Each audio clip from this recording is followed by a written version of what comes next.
Paper leak होने की वजह से हम लोग इतना प्रॉब्लम क्रिएट कर रहे हैं, मत पूछिए। पढ़ने का मन नहीं कर रहा है। अगर सरकार रोजगार पे नहीं ध्यान देगी किसी सभी के, तो ये सरकार आप बता दूं मैं 2027 में बन नहीं पाएगी। 7 साल से पेपर लीक नहीं हुआ है, पेपर लीक नहीं विस्फोट हुआ है। यहाँ के लोग इसलिए परेशान है क्योंकि यहाँ पे कोई भी कंपनी नहीं आ रही है, तो यहाँ के लोग बाहर भाग रहे हैं। हम यूजीसी नेट का एग्जाम दिए थे, यूजीसी नेट का एग्जाम दिए थे, उसमें पेपर लीक हो गया। लीक हो गया। सर बताएंगे आपको, इतना मेहनत से एग्जाम दिए थे, मत पूछिए। बजट जिस तरह से पेश हुआ है, बिहार को जिस तरह से सौगात में मिला है, इतने सारे बजट क्या मिला है? 58,000 करोड़ रुपए। अरे सुनिए, सौगात में कल क्या आ रहा है न्यूज़, कल न्यूज़ हम देख रहे हैं। हम तो उतने स्टूडेंट हैं, विद्यार्थी हैं हम लोग, हम तो ऐसे परेशान हैं पेपर लीक से।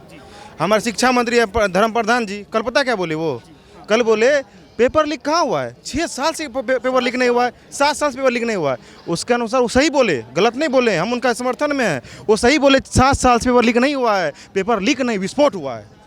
उसका कहना विस्फोट हुआ है, तो सही कर रहे हैं। वो कहने मिस्टेक कर दे थोड़ा और बोलते आगे सर नहीं लीक थोड़ी, पेपर विस्फोट हुआ है। अब देखिए बताते हैं, जहाँ तक हमारे बिहार की बात करते हैं, अभी हमारे नीतीश कुमार जी बहुत दिन से बिहार के मुख्यमंत्री रहे हैं, अभी भी हैं वर्तमान में, लेकिन हमारे बिहार के लिए क्या किए हैं? कुछ नहीं किए हैं। अभी मान लीजिए विशेष राज्य की दर्जा की बात जहाँ तक करते हैं, अभी डायरेक्ट क्या केंद्र से बात आ रही है, नहीं मिलेगा। क्यों? अरे पैकेज तो मिला ना बिहार को। क्या पैकेज मिला है? विशेष राज्य के दर्जा के लिए बताते हैं। पैकेज क्या मिला है? पैकेज हमको कुछ पैकेज नहीं मिला है। एयरपोर्ट के लिए मिला है, हाईवे बन रहे हैं, कॉलेज बन रहे हैं। अच्छा बताइए, यही बात। अच्छा बन तो सब कुछ रहा है, बन सब कुछ रहा है, लेकिन उसमें सुदृढ़ रूप से काम नहीं हो रहा है। अब बताइए, पुल के लिए पैकेज मिला है, मिला कि नहीं मिला है, लेकिन क्या पुल रह पाया? क्या बात है कि हम शिक्षा के लिए हमें कॉलेज ही मिलेगा, क्या कॉलेज में पढ़ाई हो पाएगी? विशेषता देखिए, पैकेज मिलना बड़ी बात नहीं है, पैकेज पे सही काम होना जरूरी है, उसमें गुण होना चाहिए, सुदृढ़ रूप से काम होना चाहिए। अब मान लीजिए पुल बना, पुल में क्या कोई गुणवत्ता पुल बना है? नहीं बना है। अब कल कॉलेज बन जाएगा, मेडिकल कॉलेज बन जाएगा, कुछ भी कॉलेज बन जाएगा, क्या उसमें क्या पता है शिक्षा अच्छा रूप से काम कर पाएगा, सुदृढ़ रूप से काम कर पाएगा शिक्षा? ऐसा है? नीतीश कुमार तो दावे करते हैं हमने शिक्षा में क्रांति लाया बिहार में। अच्छा क्रांति, लड़कियां घर में थी, उनको साइकिल देकर क्रांति, अरे सही बोल, क्रांति लाए हैं। क्रांति कैसे लाए हैं? पेपर लीक होना क्रांति ही है ना। बड़ा क्रांति मतलब क्या होता है? नया करना। क्रांति मतलब क्या? देखिए, नया करना तो नया कर रहे हैं, पेपर लीक कर रहे हैं। बीपीएससी की टीचर बहाली होती है, कहाँ सेटिंग नहीं होता है। सीटेट की बात करते हैं, सीटेट में एग्जाम टीचर वाले होते हैं, उसमें भी क्या आजकल क्या कहते हैं, घूस में काम भ्रष्टाचार हो रहा है। क्यों हो रहा है? क्यों करप्शन हो रहा है? आप तो शिक्षा की बात करते हैं, लेकिन शिक्षा में ही करप्शन हो रहा है। क्यों? अब मान कर यूपीएससी की भी बात कर रहे हैं हम, अभी केंद्र की बात करते हैं, छोड़ी बिहार की बात छोड़ दीजिए, हम केंद्र की बात करते हैं। यूपीएससी इतना बड़ा लेवल है जो इसको मतलब इसका सिविल सर्विस एग्जामिनेशन होता है, सीएससी, जिसको यूपीएससी कंडक्ट कराता है। उसमें भी क्या अभी क्या न्यूज आ रहा है? पूजा किट करके क्या है, क्या देखने को मिल रहा है? अभी इतना बड़ा अगर एग्जाम में अगर करप्शन होगा तो छोटा मोटा एग्जाम में क्या होगा? हम ये पूछते, देखिए हम स्टूडेंट है, हम बिहार में क्या हम उस पर मायने रखता है, बिहार में शिक्षा है कि नहीं, मुझे वो मायने रखता है, क्योंकि मैं स्टूडेंट है, हम उसी नज़रिए सोचते हैं। बिहार में कहाँ कंस्ट्रक्शन कम हो रहा है, नहीं हो रहा है, मुझे वो देखिए, हम राजनीतिक व्यक्ति नहीं है, हमको नहीं किसी नेता से मतलब होता है, नहीं किसी पार्टी विशेष से मतलब होता है, सिर्फ मुझे खुद से मतलब होता है, खुद के देश से मतलब होता है। आप छात्र हैं तो छात्र में बजट में लगता है पॉलिसी छात्रों के हित में कुछ हुआ है बजट में? कहाँ हुआ है? मुझे देखा नहीं देता। मोदी जी जिस तरह से कह रहे हैं कि 1 करोड़ जो रोजगार देंगे, उसके बाद इंटर्नशिप में पेड इंटर्नशिप की जो बात चल रही है, तो ये तो छात्रों के हित में हुई ना। अच्छा ये बताइए, पेड इंस्टीट्यूट की बात कब किए हैं? वो कब किए हैं? आज जो बजट पेश हुआ उसमें जो छात्रों के हित में बात तो होने दीजिए। अभी देखिए, सिर्फ बजट पेश किए है ना, उसमें बहुत सारा करप्शन भी होगा। अभी मान लेते हैं स्टूडेंट के लिए, चलिए अभी कुछ व्यापार के लिए वो लोन दिया जा रहा है कि नहीं? बिहार में लोन दिया जा रहा है उद्यमी के लिए, योजना के तहत लोन दिया जा रहा है। बता, इसमें लोन जो दिया जा रहा है, पता है किसको लोन दिया जा रहा है? किसको पता है? जो पहले से बड़े उद्यमी हैं उन्हीं को उद्यमी योजना में लाभ मिल पा रहा है। यहाँ जो गरीब है, जो जिनको चाहिए, जिनको आवश्यकता है, उनको आवश्यकता नहीं मिल पा रहा है। क्यों? यहाँ गरीब की बात नहीं होगी क्या? शिक्षा की जहाँ तक बात करते हैं हम, शिक्षा में आप बोल रहे कि पेड हम आज तो ये न्यूज़ नहीं देखी, हम देखिए जिस बात बोले मोदी सरकार ऐसा बजट में पेश की। मोदी जी तो बहुत अच्छे हैं, देश के लिए अच्छे काम किए हैं। उसका देखिए इंटरनेशनल रिलेशनशिप जो होता है, जो क्या कहते हैं, अंतर्राष्ट्रीय की जो संबंध है उनका अच्छा रहा, मुझे बहुत अच्छा लगा। उसका विदेश का दौरा भी अच्छा लगा, विदेश से संबंध था, मतलब अंतर्राष्ट्रीय जो संबंध था बहुत अच्छा था। लेकिन एक बार बताएंगे, शिक्षा में क्या कहते हैं, अभी तक हमको सुधार तो कहीं देखने को नहीं मिल रहा है। पता है, हम यूजीसी नेट का एग्जाम दिए थे,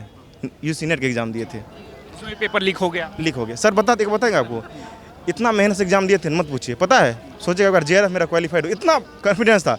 रात में आया एग्जाम, क्वेश्चन मिला है, कम से कम मेरा 80+ क्वेश्चन सही हुआ, जिससे जेआरएफ होने के चांस हो जाते, ओबीसी में हो जाता। लेकिन पता है कल पता चलता है पेपर ही लीक हो गया। हम खुशी से घर आ रहे थे, अब क्या JRF हो गया, PhD होगा ही, लेकिन पता है जब ट्रेन पे हम थे ना, पता चला क्या पेपर ही लीक हो गया। तो गुस्सा नहीं आता एक छात्र के तौर पे कि हम लोग तो इतना मेहनत कर रहे हैं, नेता लोग हमारे भविष्य के साथ खिलवाड़ कर रहे हैं? अच्छा बताइए एक बात, खिलवाड़ कर रहा है क्योंकि उनका बेटा, उनका पोता इस क्या कहते नहीं UGC नेट का एग्जाम देता है, नहीं नीट का एग्जाम देता है, नहीं क्या कहते UPSC एग्जाम देता है, देगा तब ना दर्द समझेगा, कैसे पढ़ाई करता है, दर्द नहीं समझेगा वो सब। दर्द कूट कूट के भरा हुआ है, क्या बताएं सर, बता नहीं पाएंगे। पेपर लीक होने की वजह से हम लोग इतना प्रॉब्लम क्रिएट कर रहे हैं, मत पूछिए। पढ़ने का मन नहीं कर रहा है। अब मान लीजिए हम लोग उतना बड़े घर के बेटा नहीं है कि हाँ पेपर लीक हुआ कोई बात अगले मैनेज कर लेंगे, नहीं। 1 साल कम होने का मतलब जानते हैं सर, प्रेशर बढ़ जाता है। लेकिन सरकार ये तर्क देती है कि सभी युवाओं को सरकारी नौकरी तो सरकार नहीं दे सकती। हाँ तो कोई दिक्कत नहीं है, नहीं देगी तो स्किल तो देगी ना, स्किल तो देगी ना। अच्छा बताइए हम अगर मेहनत कर रहे हैं, अगर पेपर लीक हो जा रहा है तो दिक्कत होगा कि नहीं दिक्कत होगा? इस पे बात करते हैं हम। देखिए हम राजनीतिक व्यक्ति नहीं है, हम बात नहीं करें राजनीतिक व्यक्ति पे, क्या हुआ देश में नहीं हुआ, हम शिक्षा, हम जो है ना वही जानते हैं।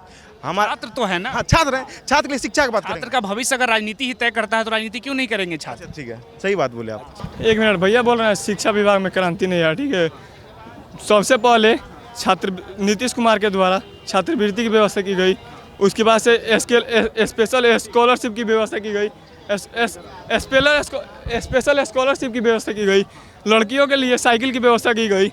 उसके बाद से लड़कियों की साइकिल की व्यवस्था की गई नहीं, पहले नहीं थी। उसके बाद से साइकिल की व्यवस्था की गई। उसके बाद से फर्स्ट डिवीज़न आने वाले पर भी पैसा दिया गया, लड़कों को भी दिया गया बाद में 10th क्लास में। इंटर में भी लड़कियों को 25,000 रुपये दिया है सरकार, ताकि लड़कियां जगे, अपने पढ़ने के लिए जगे। कैसे नहीं बोलेंगे? पहले नीतीश कुमार जब पढ़ रहे थे ना, वो खुद बोले हैं, और मेरे पापा जी बाबा जी भी पढ़ रहे थे ना, कॉलेज में कोई लड़की नहीं दिखती थी, और कोई लड़की आया तो सब कोई दिखने लगता था इस तरह। सो वो भी बोले नीतीश कुमार, मेरे पापा जी भी बाबा जी उधर पढ़े हैं, तो आज कैसे नहीं हुआ बोलिए ना आप। और रही बेरोजगारी की बात, आप बोल रहे हैं 8,000 बिहार पॉलिटेक्निक का फॉर्म, हम नहीं आंकड़े बोलते हैं, आंकड़े के कोई भी बोल रहा है, आंकड़े भी बोल रहे हैं। तो आप देखिए ना, पिछले 20 दिन में 8,000 बिहार पॉलिटेक्निक का, 10,000 बिहार पैरा मेडिकल का, 18,000 रोजगार, तो ये 18,000 तो यही हुआ। छात्रवृत्ति बोलेंगे, वो सही बोले, छात्रवृत्ति दिया जाता है। लेकिन एक बताइए, छात्रवृत्ति देने से अगर स्त्री में शिक्षा क्रांति आ जाएगी तो 25 के 30 दीजिए, 50 दीजिए, आ पाएगा? अगर हाई स्कूल, विश्वविद्यालय, विद्यालय में अगर सभी छात्रों को या छात्रा को अगर प्रोत्साहन राशि के रूप में, छात्रवृत्ति के रूप में पैसा दे के उनके शिक्षा के स्तर को बढ़ाया जा सकता है तो बढ़ाइए, दीजिए पैसा। रुकिए, पैसा देने से अगर स्कूल में, अगर विद्यालय की बात करते हैं, विद्यालय में शिक्षा में गुणवत्ता नहीं होगी, पढ़ाने की क्वालिटी नहीं होगी, पैसा दे के क्या उनके अंदर शिक्षा ला सकते हैं? तो आप क्वालिटी एजुकेशन की बात करें, क्वालिटी देखिए अभी बात कर रहे हैं कि BPSC टीचर एग्जाम होता है, इसमें धांधली हो रहा है। BPSC में विधान हो रहा है, हम कह रहे हैं अभी पता है, अभी किसी का नाम नहीं लेंगे हम, नाम क्यों लेंगे, नाम नहीं, किसी का नाम है क्या, हम अभी 4 आदमी से मिले थे, समझे, वो विकलांग नहीं है, लेकिन विकलांग सर्टिफिकेट लगा के वो BPSC टीचर बने हैं। क्यों? जांच होनी चाहिए कि नहीं होनी चाहिए? बिल्कुल होनी चाहिए कि नहीं होनी चाहिए? अब बात करते हैं, छात्रवृत्ति की बात किए हैं, बहुत सारे ऐसे लड़के हैं जिनका आय क्या कहते हैं 5 लाख, 2 लाख, 5 लाख से ज़्यादा है, लेकिन वो भी EWS यानी कि इकोनॉमिकल वीकर सेक्शन का जो आता है वो EWS, हाँ, सर्टिफिकेट बना के वो क्या छात्रवृत्ति ले रहा है। क्यों ले रहा है? वो वहाँ पे करप्शन नहीं है? चूक लगती है, जो लगता है ये सब चीज़ें। सबसे पहली बात चूक यहाँ पैसा देने, सही बात, प्रोत्साहन राशि देना चाहिए ताकि पढ़ाई लिखाई कर सके स्टूडेंट, ताकि उस प्रोत्साहन आए कि नहीं स्कूल जाना चाहिए, पैसा मिल रहा है, ठीक है, कोई दिक्कत नहीं, हम उससे सेटिस्फाई हैं, संतुष्ट हैं, ठीक है। हम बार एक बात कहते हैं सर, देखिए हम ये बात बहुत सारे आदमी बोलेगा कि ये पार्टी विशेष की बात करता नहीं सर, हम मोदी जी के समर्थक हैं, सबके समर्थक हैं। भैया कांग्रेस पे लड़ रहे हैं, इंपॉर्टेंट कांग्रेस नहीं ना बीजेपी है, इंपॉर्टेंट ये है कि यहाँ के लोग क्यों परेशान हैं। यहाँ के लोग इसलिए परेशान हैं क्योंकि यहाँ पे कोई भी कंपनी नहीं आ रही है, तो यहाँ के लोग बाहर भाग रहे हैं। कंपनी लाने वाले कौन हैं? बीजेपी ही नहीं शासन कर रही, जो भी पहले रहो या जो भी हो। हाँ, मतलब यहाँ की बता रहा हूँ, कंपनी लाने का प्रयास करना चाहिए। यहाँ के लोगों को संतुलित तरीके से नौकरी कैसे यहाँ पे मिले, बाहर कम से कम लोग जाएं, उनकी वैल्यूएशन बढ़े। अगर कोई व्यक्ति को बाहर जाना, गवर्नमेंट से अप्रूवल से जाए। चीज़ें जब तक सुधार नहीं होंगी, जो चीज़ें हैं ना, जब तक इसमें सुधार नहीं किया जाएगा, चीज़ें सुधर नहीं सकती हैं। दुनिया की चाहे राहुल गांधी जी आ जाएं, चाहे अखिलेश यादव जी आ जाएं, चाहे कोई भी। हमारे यहाँ अखिलेश यादव जी थे उत्तर प्रदेश में, उत्तर प्रदेश से बिलोंग करता हूँ, मैं बता रहा हूँ, लेकिन मुझे यहाँ का भी पता ही है, ठीक है। उन्होंने गोमती रिवर फ्रंट बनाया, उसमें 1700 करोड़ रुपए खर्चा हो गए, 1700 करोड़ रुपए। अब उसका जो काम था वो 100 करोड़ का था, अब ये 1600 करोड़ रुपए कहाँ गए, किसी को कुछ नहीं पता चला। ये उन्होंने ये कह रहे हैं कि करप्शन बहुत बड़ा मसला है हिंदुस्तान में। करप्शन तो है ही, मेरा कहने का मतलब है। उसके बाद योगी जी आए, इन्होंने काम शुरू किया, लेकिन वो अभी डेवलपमेंट में अखिलेश यादव के 60% पे नहीं पहुंच पाए जितना अखिलेश यादव जी ने काम कर दिया था, ठीक है। लेकिन अब काम तो वही है, वही रोड है, वही चीज़ों का डेवलपमेंट हो रहा है, लेकिन जो गांव का नीचे स्तर का व्यक्ति था, वो चाहे 2016 रहा हो, चाहे 2012 रही हो, 2004 रहा हो, उसको आज भी सुविधाएं नहीं मिल पा रही हैं। आप ये जानो आबादी 140 करोड़ पहुंच गई, ठीक है, तो वही लोग फायदा पा रहे हैं जो अपर में है। अपर में मतलब जिसके अंदर थोड़ा जागरूकता है। गांव के व्यक्तियों के अंदर अभी कोई जागरूकता नहीं है, और विधायक सांसद जब तक एक एक व्यक्ति के यहाँ नहीं पहुंचेंगे, हम आप ऐसे डिबेट करते आपने हैं। कहा कि अखिलेश यादव में कार्यकाल में ज़्यादा बेहतर काम हुआ कंपेयर टू योगी जी, काम अखिलेश से अच्छा कोई नहीं कर पाया। लेकिन योगी जी के समर्थक कई के लिए कहते हैं कि हाँ सुनिए, और योगी जी के अनुशासन के मामले में अखिलेश योगी जी से बहुत पीछे हैं। अनुशासन माननीय योगी जी ने जो प्रशासन और अनुशासन, योगी जी तो दावा करते हैं हमने माफिया कल्चर जो यूपी में था उसको खत्म कर दिया। मैंने क्या कहा, अनुशासन की बात कहा ना मैंने आपसे कि अनुशासन में उनका जो वो लिख देंगे तो सबको मानना होगा। आज वहाँ के जो आयोग हैं उसमें ना किसी विधायक ना किसी मंत्री के कोई लिस्ट नहीं जाती कि आप लिस्ट बदल के नौकरी दे दो। जो 90-95% वो फ्रेश नौकरी हो रही है, लेकिन बाबा जी के शासनकाल में जो नौकरी 1 साल में अखिलेश में होती थी वो 6 साल में हो रही है। ये सबसे बड़ा मुद्दा है। ये सब हम लोगों के आज बजट पेश हुआ, बिहार आंध्रा को तो बहुत कुछ मिला, उत्तर प्रदेश को कुछ मिला कि नहीं? देखिए उत्तर प्रदेश का क्या है, उत्तर प्रदेश से आजकल मोदी जी खुद ही नाराज़ हैं योगी जी से, ठीक है। सब जो आप भी देख रहे हो, सांसद वाले जो वोट हुए थे उसमें सरकार पीछे चली गई है बैकफुट पे, और बैकफुट पे अभी और जाएगी। रीजन है रोजगार और महंगाई, इसी पे इलेक्शन हुआ। जातिगत तो सब नाम है, लेकिन इलेक्शन इसी पे हो गया है। अगर सरकार रोजगार पे नहीं ध्यान देगी किसी सभी के, तो ये सरकार आप बता दूं मैं 2027 में बन नहीं पाएगी उत्तर प्रदेश में भी।